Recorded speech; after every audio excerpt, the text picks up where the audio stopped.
Good morning, Peter Racey here, Legacy of Expo 88 YouTube channel, and it's the 3rd of September 2022 and it's Flag Day, and as you can see we are at the Caboolture Historical Village, and this is the last part or the last YouTube of the 35th anniversary discussions, and the train's about to go past and you won't be able to hear me, so let's have a little break. Hi, Terry Young here, your federal member for Longman, and welcome to today's National Australia Day flag event. So the reason for today's visit, besides a special separate YouTube to document the Flag Day event up at the Caboolture Historical Village, and as you can see, they've been recently refreshed again, and that is really great to see, because the reason they were refreshed is because the 35th anniversary was upon us.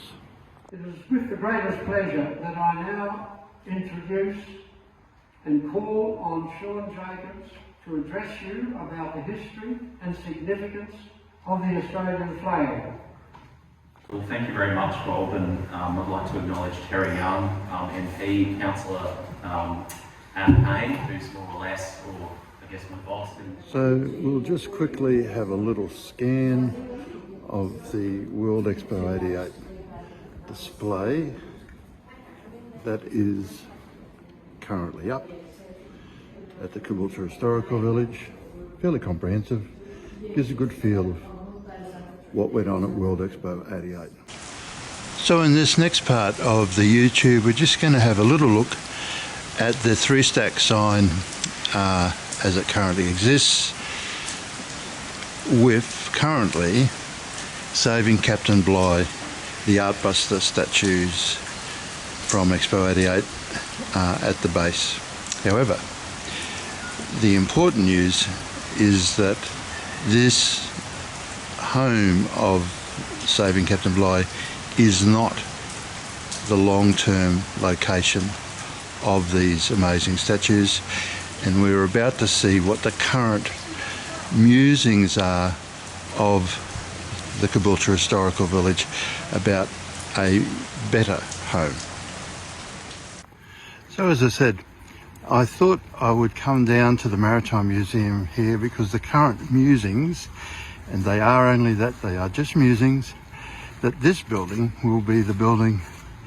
where the Saving Captain Bligh sculpture from Expo 88 is stored, as the current plans are that the exhibit here within the Maritime building, as it's currently called, is going to be relocated up to another building so it can be close to an ex-pilot boat, which has been completely and utterly restored by the volunteers here at the Caboolture Historical Village, because that is far too big to come into this building. And I think that this building would be perfect made to display in all its glory Saving Captain Bligh, plus other World Expo material that the Caboolture Historical Village has. So that's the end of this little bit of an update about the plans for the 35th anniversary of Expo 88. So the very last little bit of the snippet and task for the 35th anniversary is the inclusion of the Carol Lloyd Laneway, which is this quaint little arcade going from the Chinatown Mall into the Brunswick Street Mall, and it was opened during 2018, but it wasn't actually included because the purpose of it was to celebrate Carol Lloyd's musical contribution, of which a very, very small part was the World Expo 88 theme song.